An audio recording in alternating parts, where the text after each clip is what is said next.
A reading from the Holy Gospel according to John. Before the feast of Passover, Jesus knew that his hour had come to pass from this world to the Father. He loved his own in this world, and he loved them to the end. The devil had already induced Judas, son of Simon the Iscariot, to hand him over. So, during supper, fully aware that the Father had put everything into his power, and that he had come from the Father and was returning to God, he rose from supper and took off his outer garments. He took a towel and tied it around his waist, then poured water into a basin and began to wash the feet of his disciples and dry them with the towel around his waist. He came to Simon Peter, who said to him, "Master, are you going to wash my feet?" Jesus answered and said to him, "What I am doing you do not understand, but you will understand later." Peter said to him, "You will never wash my feet." Jesus answered him, "Unless I wash you, you will have no inheritance with me." So Simon Peter said to him, "Master, then not only my feet, but my head and my hands as well."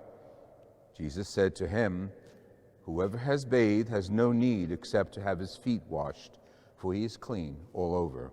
So you are clean, but not all of you." For he knew who would betray him. For this reason he said, "Not all of you are clean."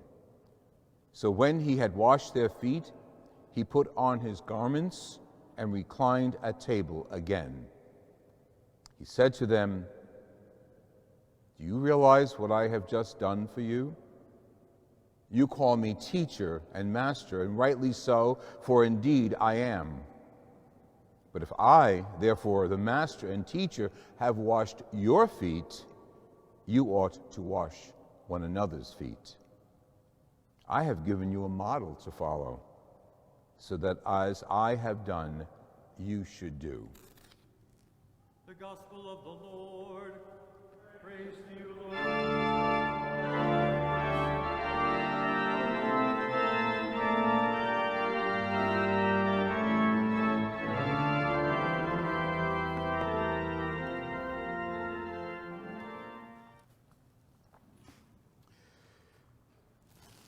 As you saw, Father Martin, Father Ron, our pastor, Father Richard, myself, gathering around the Lord's table, what we call it is concelebrating, all saying, celebrating one Mass.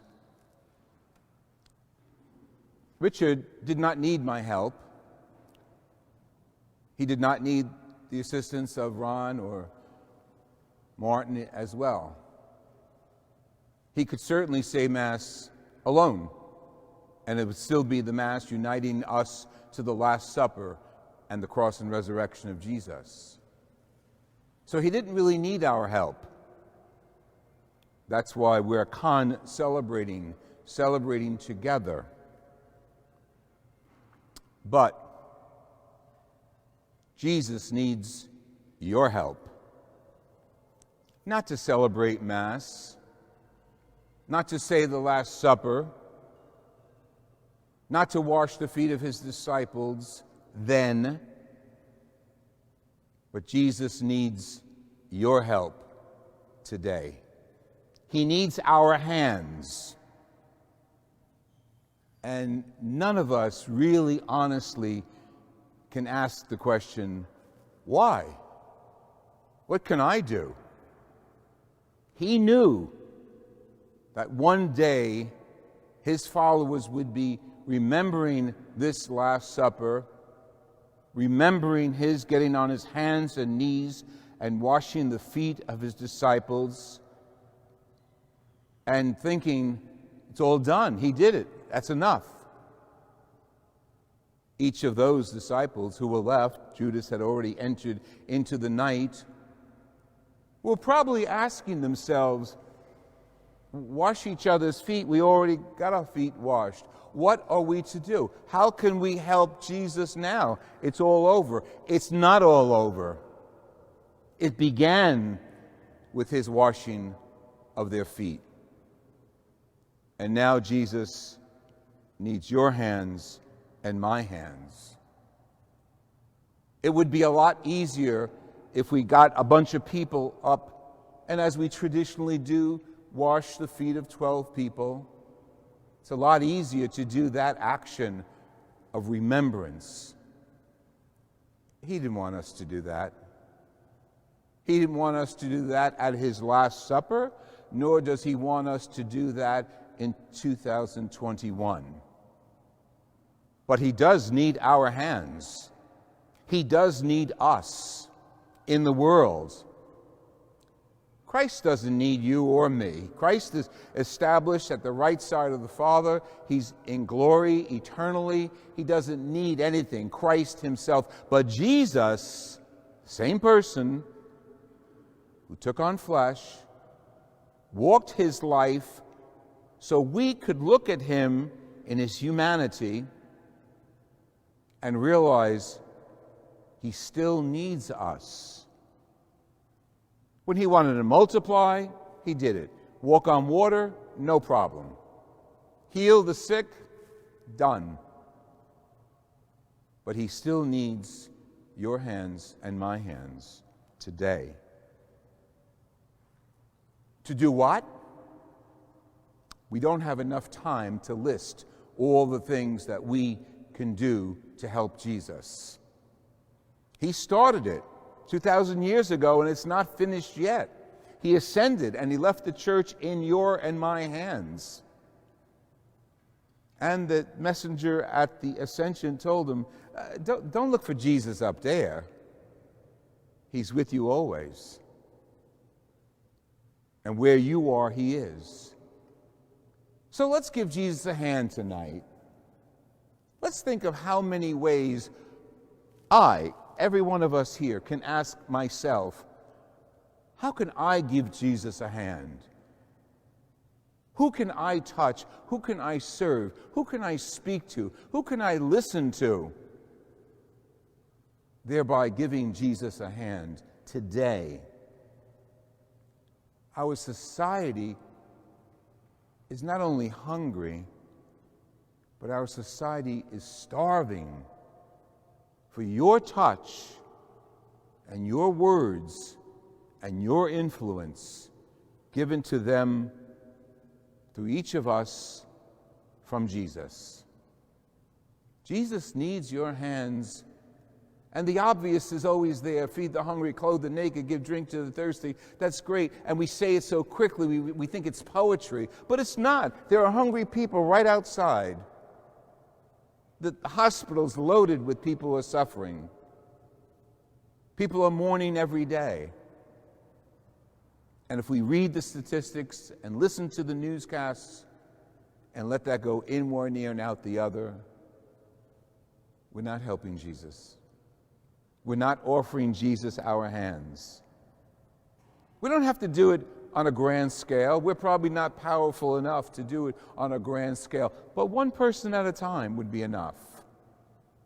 One person at a time to touch and listen to. But consciously, not someone we talk to anyway and listen to anyway, but consciously to go out of our way and pay a little more attention to that needy person, physically needy, emotionally needy, psychologically needy.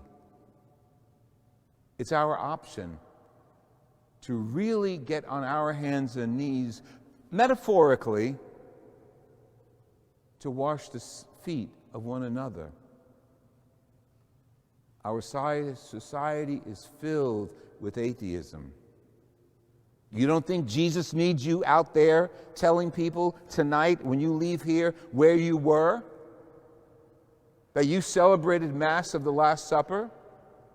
You don't think Jesus needs you out there tomorrow, if you're here or in Roosevelt Island, saying at 3 o'clock, I'm going to church for that special, beautiful service that we call the pre-sanctified? You don't think Jesus needs you to tell the world, your neighbors, your people you're working with, people you're visiting, as you go to a store and purchase something, I'm going to church for Easter Vigil or celebration of Easter Day? You don't think Jesus needs you and needs your hands? Then you're living in the dark. And you know what happened in the dark.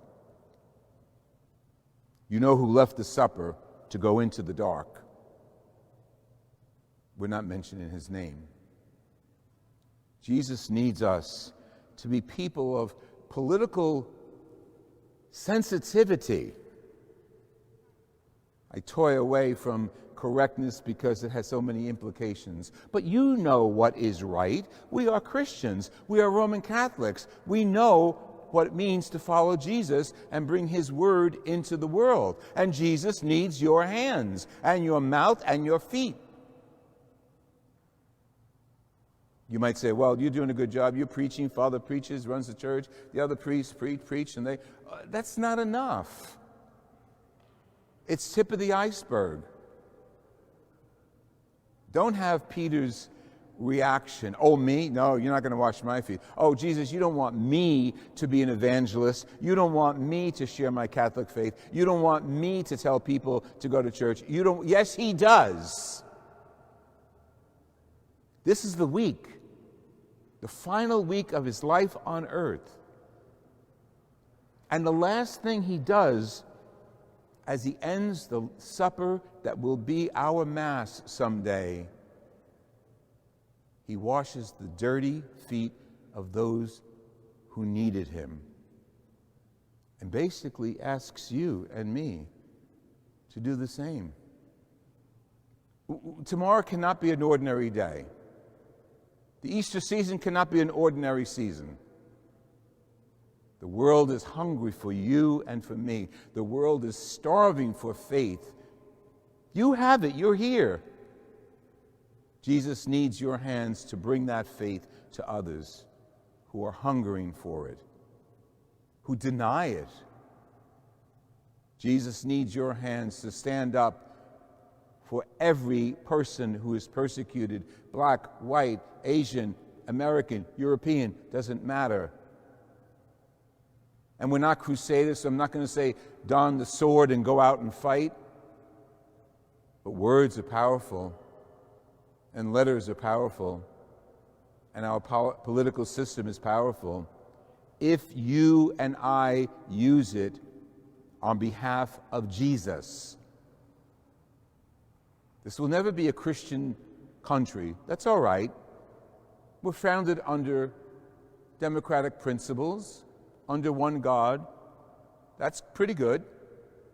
But the Christians in this country, you and me especially, are obligated to change the face of this country, to bring justice and loyalty and respect out there in the world.